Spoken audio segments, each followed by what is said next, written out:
बाबा साहेब भुजाड़े हिंदी विभाग केजे समय महाविद्यालय कोपरगांव। ये में प्रथम वर्ष के प्रथम सत्र का जो चौथा वैकल्पिक पेपर है हमारा, प्रश्न पत्र क्रमांक 4, नाटककार मोहन राकेश। तो आज हम नाटककार मोहन राकेश इस प्रश्न पत्र को लेकर चर्चा करेंगे। इस पाठ्यक्रम को 4 इकाई में हमें विभाजित किया गया है अध्ययन की सुविधा की दृष्टि से। इसकी 4 इकाई इस प्रकार है। पहली इकाई में हमें देखना है नाटक और रंगमंच का स्वरूप और उसकी संरचना, हिंदी रंगमंच का विकास क्रम, रंगमंच की विभिन्न शैलियाँ, नाटक की पाश्चात्य परंपरा और पारसी थिएटर तथा रंगभाषा। यह पहली इकाई है। दूसरी इकाई में हमें देखना है कि नाटककार मोहन राकेश के 3 नाटक है। उसमें जो पहला नाटक है वह दूसरी इकाई में हमें पढ़ना है। नाटक का शीर्षक है आषाढ़ का एक दिन। आषाढ़ का एक दिन नाटक का कथ्यगत अध्ययन, रंगमंच अध्ययन और तात्विक मूल्यांकन हमें द्वितीय इकाई के अंतर्गत देखना है। हमारे पाठ्यक्रम की तीसरी इकाई है लहरों के राजहंस। इस नाटक का कथ्यगत अध्ययन, रंगमंच अध्ययन और तात्विक मूल्यांकन। और अंतिम इकाई है चौथी इकाई, जो तीसरा नाटक है मोहन राकेश का चर्चित और महत्वपूर्ण नाटक है आधे अधूरे। इस आधे अधूरे नाटक का कथ्यगत अध्ययन, रंगमंच अध्ययन और तात्विक मूल्यांकन हमें देखना है। तो ये 4 इकाइयाँ हैं। कुल मिलाकर जो पहला सत्र है उस सत्र में जो चौथा पेपर है उस पेपर को हमें इस तरह से पढ़ना है। अब जो पहली इकाई है उस इकाई में हमें क्या क्या देखना है, तो उसमें हमें देखना है नाटक और रंगमंच का स्वरूप और संरचना।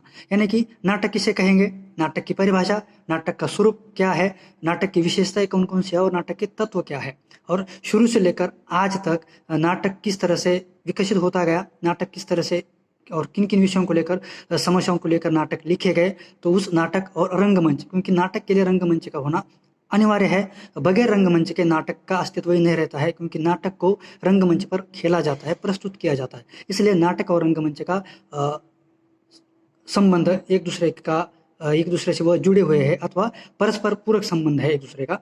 तो दोनों की, नाटक और रंगमंच का हमें स्वरूप भी देखना है और दोनों की संरचना भी देखनी है। साथ ही साथ हिंदी रंगमंच का विकास क्रम, तो हिंदी रंगमंच किस तरह से विकसित हुआ शुरू से लेकर आज तक, वह कैसे उसमें विकास हुआ, नई नई चीज़ें जुड़ती गई, उसमें क्या क्या परिवर्तन हुए, इन तमाम चीज़ों को यह हमें देखना है। उसके साथ ही साथ रंगमंच की विभिन्न शैलियाँ, तो रंगमंच की शैलियाँ कौन कौन सी है, तो विभिन्न शैलियाँ, उनका भी अध्ययन हमें पहली इकाई के अंतर्गत करना है। साथ ही साथ नाटक की पाश्चात्य परंपरा, वैसे तो हमारे यहाँ सुखद नाटक लिखे गए, विदेशों में जो नाटक लिखे गए हैं वह दुखांत नाटक है।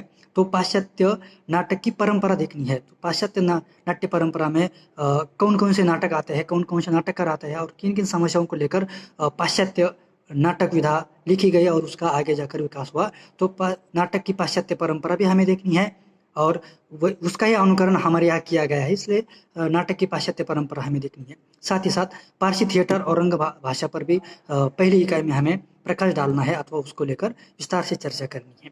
हमारे पाठ्यक्रम की जो दूसरी इकाई है वह है आषाढ़ का एक दिन नाटक का कथ्यगत अध्ययन, रंगमंच अध्ययन और तात्विक मूल्यांकन।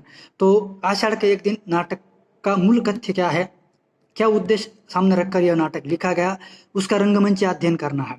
रंगमंच पर प्रस्तुत करने की दृष्टि से इस नाटक में कौन कौन सी अच्छी चीज़ें हैं और कौन कौन सी त्रुटियां हैं, तो उन त्रुटियों को हम कैसे दूर कर सकते हैं। तो यह समग्र चीज़ों को लेकर, यानी इन मुद्दों को लेकर हमें आषाढ़ के एक दिन नाटक का रंगमंच अध्ययन करना है और उसका अंत में तात्विक मूल्यांकन करना है। नाटक के जितने सारे तत्व है तो उन तत्वों को लेकर आषाढ़ के एक दिन नाटक का हमें मूल्यांकन करना है या उसकी तात्विक समीक्षा करनी है। तो नाटक के तत्व कौन कौन से है, कथा वस्तु, पात्र चरित्र चित्रण, रस, नायक, देशकाल वातावरण, भाषा शैली, इन समग्र चीज़ों को लेकर, उद्देश्य आदि तत्वों को लेकर हमें आषाढ़ के एक दिन नाटक का मूल्यांकन करना है। आषाढ़ के एक दिन जैसे कि हमने कहा है नाटककार मोहन राकेश का चर्चित नाटक है, महाकवि कालिदास के जीवन को लेकर उन्होंने इस नाटक की रचना की है। एक अत्यंत महत्वपूर्ण नाटक यहाँ पर आषाढ़ के एक दिन हमारे सामने उपस्थित होता है। हमारे अध्ययन की या पाठ्यक्रम की जो तीसरी इकाई है उसमें मोहन राकेश का दूसरा चर्चित नाटक है लहरों के राजहंस, जो कि नंद और सुंदरी के जीवन को लेकर वह लिखा गया है, जिसमें महात्मा बुद्ध के जीवन को कहीं न कहीं नंद के माध्यम से चित्रित किया गया है। तो लहरों के राजहंस नाटक का भी हमें कथ्यगत अध्ययन, रंगमंच अध्ययन और तात्विक मूल्यांकन करना है। तो लहरों के राजहंस नाटक का उद्देश्य क्या है, उसका कथ्य क्या है, तो रंगमंच पर प्रस्तुत करने की दृष्टि से उसमें कौन कौन सी सहजता है या कौन कौन सी त्रुटियाँ हैं या आवश्यक और अनावश्यक क्या क्या है, तो उनको रंगमंच अध्ययन के अंतर्गत देखना है और उसका तत्व के आधार पर उसकी समीक्षा करनी है अथवा उसका मूल्यांकन करना है। तो फिर इसमें भी इसकी कथा वस्तु, इसके मुख्य पात्र, कौन सा रस प्रमुख है, नायक कौन है, फिर उसकी भाषा शैली, उद्देश्य क्या है और देश काल वातावरण, इन तमाम मुद्दों को सामने रखकर हमें लहरों के राजहंस इस नाटक का मूल्यांकन करना है। हमारे पाठ्यक्रम का जो चौथी इकाई है उसमें मोहन राकेश का तीसरा महत्वपूर्ण नाटक आधे अधूरे, जो कि आधुनिक काल का सबसे चर्चित और महत्वपूर्ण नाटक है, उसको देखना है। उसका कथ्यगत अध्ययन, रंगमंच अध्ययन और तात्विक मूल्यांकन करना है। तो आधे अधूरे में मोहन राकेश जी ने आधुनिक जितनी सारी समस्याएं हैं, वर्तमान समय में मनुष्य को जो जितनी सारी समस्याएं सताती है, उन तमाम समस्याओं का चित्रण किया है। शीर्षक ही है आधे अधूरे। कोई भी व्यक्ति परिपूर्ण नहीं है और प्रत्येक व्यक्ति आज पूर्णता की खोज करता है और जितना उसके पास है अधिक पाने की लालसा में वह प्राप्त को भी खो बैठता है। यही इस नाटक का मुख्य उद्देश्य है। तो आधे अधूरे नाटक का उद्देश्य, उसके मुख्य तत्व कौन कौन से हैं, उसकी कथा वस्तु, पात्र, रस, फिर उसका नायक कौन है, भाषा शैली, उद्देश्य आदि चीज़ों को लेकर, मुद्दों को लेकर हमें आधे अधूरे नाटक का अध्ययन करना है। रंगमंच की दृष्टि से भी उसका अध्ययन करना है और फिर एक एक तत्व को लेकर उसकी तात्विक समीक्षा अथवा उसका तात्विक मूल्यांकन करना है। वैसे देखा जाए तो आधे अधूरे आधुनिक काल का चर्चित नाटक है, क्योंकि आधुनिक समय की महत्वपूर्ण समस्याओं पर यह प्रकाश नाटककार ने डाला है।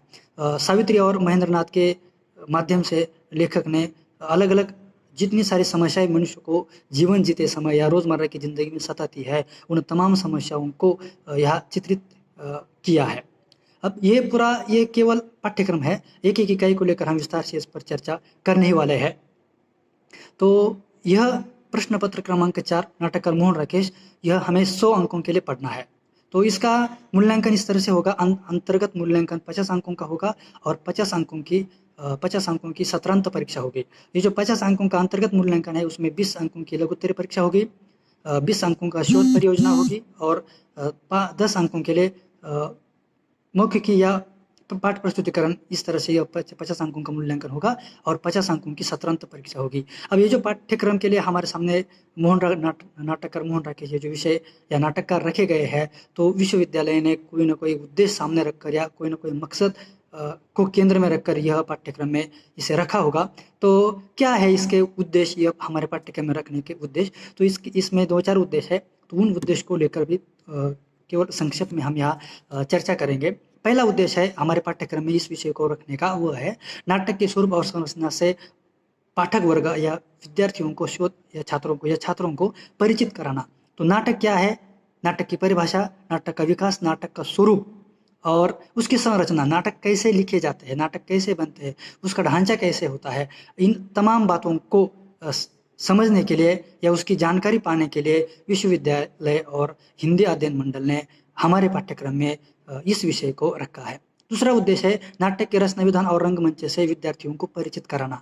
तो नाटक का रचना विधान क्या है और रंगमंच क्या है, रंगमंच क्यों जरूरी होता है, बगैर रंगमंच के नाटक की स्थिति क्या होगी, रंगमंच व्यवस्थित होता है तो नाटक किस तरह से उस पर खेला जाएगा। तो नाटक की रचना विधान और रंगमंच, इन दोनों बातों से परिचित या अवगत कराने हेतु विश्वविद्यालय ने यह विषय हमारे पाठ्यक्रम में रखा है। तीसरा उद्देश्य है हिंदी नाटक और रंगमंच के विकास का परिचय कराना।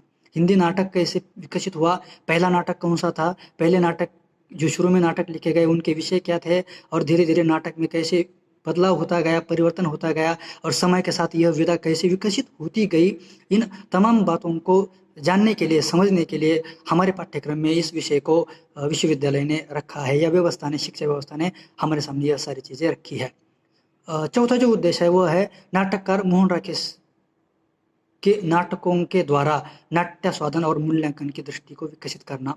मोहन राकेश किस दर्जे के नाटककार है, उनके नाटक कैसे है, उनके नाटक पढ़ते समय किस तरह का आनंद हमें मिलता है, क्या नई जानकारी, नई चीज़ें हमें मिलती है, कितनी जिज्ञासाएँ आगे बढ़ती है, तो इन सारी चीज़ों का हमें अध्ययन करना है और मूल्यांकन की दृष्टि विकसित करनी है। नाटक करके नाटक पढ़ने के बाद हमें क्या लगा, हम क्या महसूस करते हैं, क्या हमारी कोई नई सोच बनती है क्या? तो इन तमाम बातों को लेकर यहाँ चर्चा करनी है और मूल्यांकन की जो दृष्टि है हमारी, उस दृष्टि को भी विकसित करना है। कोई रचना पढ़ते समय हमें क्या नया मिल रहा है, हम क्या महसूस कर रहे हैं, जो हम महसूस कर रहे हैं, वह बाकी के लोगों से हो सकता है अलग है, भिन्न है, तो क्या हम इन सारी भिन्नताओं को, इन सारी अलगताओं को अलग तरीके से अपनी दृष्टि से क्या सोच सकते हैं, विचार कर सकते हैं उस पर और क्या उसे हम शब्दबद्ध कर सकते हैं क्या? अगर हम उसको शब्दबद्ध कर सकते हैं, तो निश्चित रूप से वह मूल्यांकन की जो दृष्टि है, जो हमारी आलोचनात्मक दृष्टि है, वो निश्चित रूप से विकसित होगी और विद्यार्थियों की इसी आलोचनात्मक और मूल्यांकन की दृष्टि को विकसित करने के उद्देश्य से हमारे पाठ्यक्रम में या आपके पाठ्यक्रम में यह विषय रखा गया है। और जो अंतिम उद्देश्य है हमारे सामने इस विषय को रखने का विश्वविद्यालय और व्यवस्था का, वह है नाट्याभिनय कौशल को विकसित करना। क्योंकि आज हम देखते हैं रोजगार के बहुत सारे अवसर अलग-अलग जगह मिल रहे हैं और आज का विद्यार्थी या आज का जो युवक है, वह अलग-अलग गुणों से और कौशल से परिपूर्ण है। तो कहीं न कहीं अभिनय का जो कौशल्य है, उस कौशल को यहाँ हम विकसित कर सकते हैं। क्योंकि नाटक पढ़ रहे हैं और नाटक रंगमंच पर प्रस्तुत किया जाता है अथवा खेला जाता है और बगैर अभिनेता के या पात्रों के नाटक पूरा नहीं होता है। क्योंकि नाटक के वो तत्वों में हमने देखा है कि संवाद नाटक का सबसे महत्वपूर्ण तत्व है, जिसे हम प्राण तत्व कहते हैं। तो पात्रों के द्वारा संवादों के माध्यम से नाटक रंगमंच पर प्रस्तुत किया जाता है। तो हो सकता है हम में से कोई अभिनय करने की जिज्ञासा होगी या उसकी रुचि होगी या उसमें वह कौशल होगा, तो निश्चित रूप से हम अपने कौशल को, अपनी रुचि को यहाँ विकसित कर सकते हैं और अभिनेता बन सकते हैं या रोज़गार का एक नया ज़रिया यहाँ से हमें मिल सकता है। हमारी जो अतृप्त इच्छाएँ हैं अभिनय करने की, अभिनेता बनने की, तो हो सकता है यहाँ वह पूरी होगी। इसलिए भी शिक्षा व्यवस्था ने या विश्वविद्यालय ने हमारे पाठ्यक्रम में यह विषय रखा है। तो कुल मिलाकर जितने सारे उद्देश्य यहाँ रखे गए हैं, हो सकता है इन उद्देश्यों की पूर्ति यहाँ होगी। तो आगे जाकर हम एक-एक इकाई को लेकर स्वतंत्र रूप में अध्ययन करने वाले हैं और यह एक दृष्टि भी हमारे सामने होनी चाहिए या एक बात यह हम यहाँ समझ सकते हैं या ध्यान में हम रख सकते हैं कि हो सकता है यह हमें अपने करियर को आगे बढ़ाने का सुअवसर यहाँ मिल सकता है या एक अच्छा मंच हमें यहाँ मिल सकता है। इसी उद्देश्य को सामने रखकर विश्वविद्यालय ने हमारे पाठ्यक्रम में यह विषय रखा है। धन्यवाद।